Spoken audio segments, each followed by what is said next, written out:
Visit the NCFEF Buzz Tracker on our website, www.ncfef.org, where candidate info in all state and federal races is updated in real time.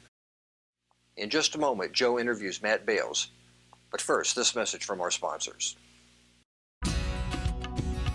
Away beyond the blue, away beyond the blue. Money isn't everything, but so much depends on what you do with your money. Hi, I'm Robert at First Citizens Bank. Hey, Robert, let me show you around.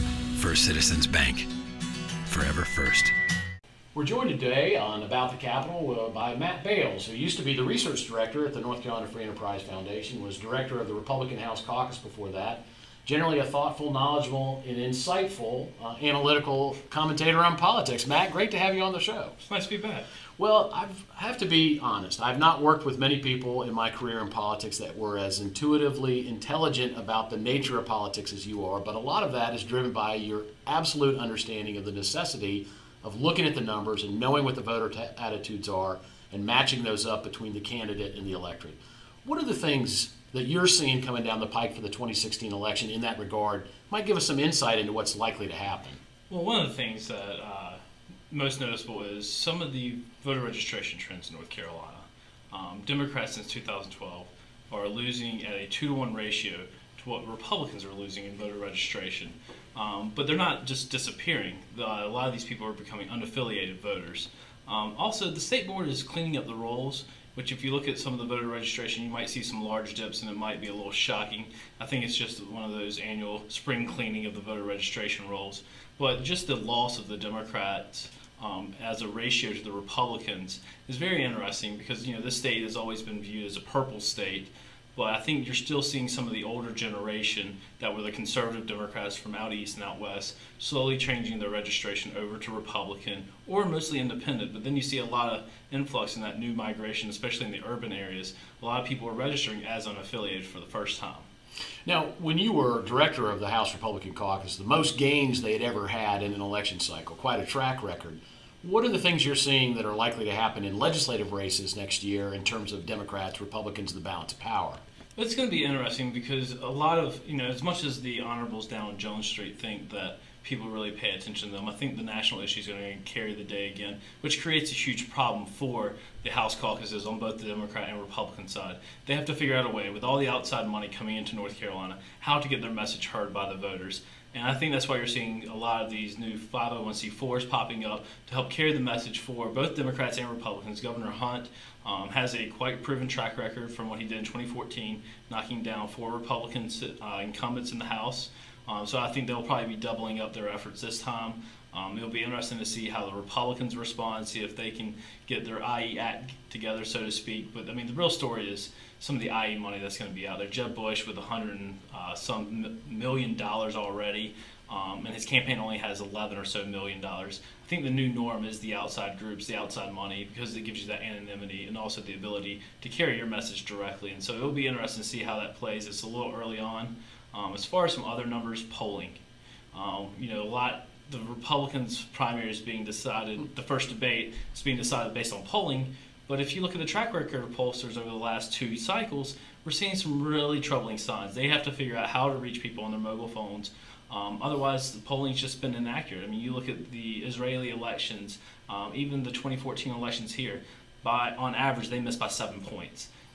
But it's funny, as a society, we forget that and we instantly turn back to weighting everything based on these public polls. Well, I, for one, aren't really interested in public polls right now. Maybe they can recalibrate and reattract me to it, but as a numbers guy, I think it's a little bit misleading. So, well, even in what is relatively a short career in politics so far, you've seen some dramatic changes in the way data is managed and gathered and evaluated.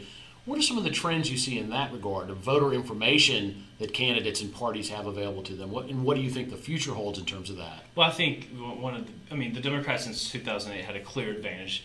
The President Obama's machine understood data and analytics. They understood that every time you touch a person, it's worth recording to understand that person's interactions, how to talk to them the way they want to be talked to. I think the Republicans are trying to catch up with the help of the Koch brothers. I think as recently as the end of July, they've announced an agreement that the RNC, a company called I360, and the Koch brothers groups will all be sharing data. So data is the goal. I mean, especially with polling, the traditional ways of going door to door, people have busy schedules. Catching them on their landline home phones is almost impossible.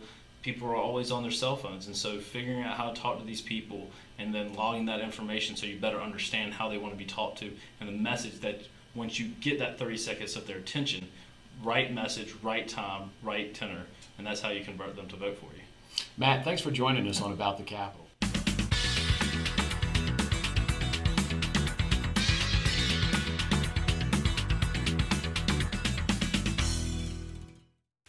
The number today is 13. Why 13? Because half of North Carolina's population is contained in just 13 of its 100 counties. Population and population growth is increasingly concentrated in urban areas, and there is a growing disparity between the experiences of urban and rural counties. Two North Carolina metros, Raleigh and Charlotte, are projected to be the fastest growing in the nation through 2030. At the same time, nearly half of the state's counties have lost population since 2010. I'm Rebecca Tippett, Director of Carolina Demography. If you'd like more information about this or any other demographic topic, contact me directly at rtippett@unc.edu. We'll see you here on the next Number Crunch and About the Capitol.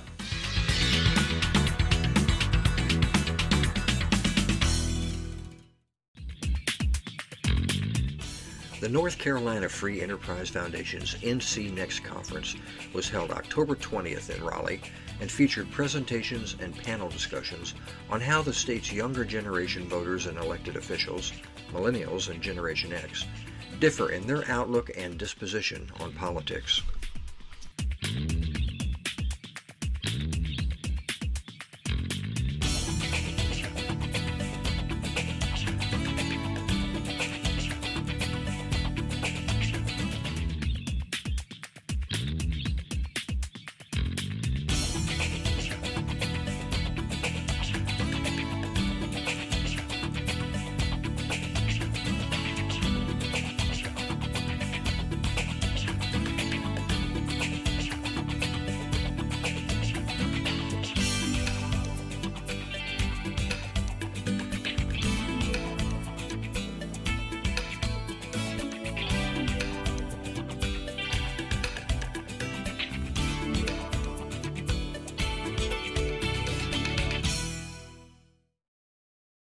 NCFEF puts on programs like NC Next as part of its mission to educate and inform North Carolina's business leaders on the changing dynamics within our state's electoral landscape.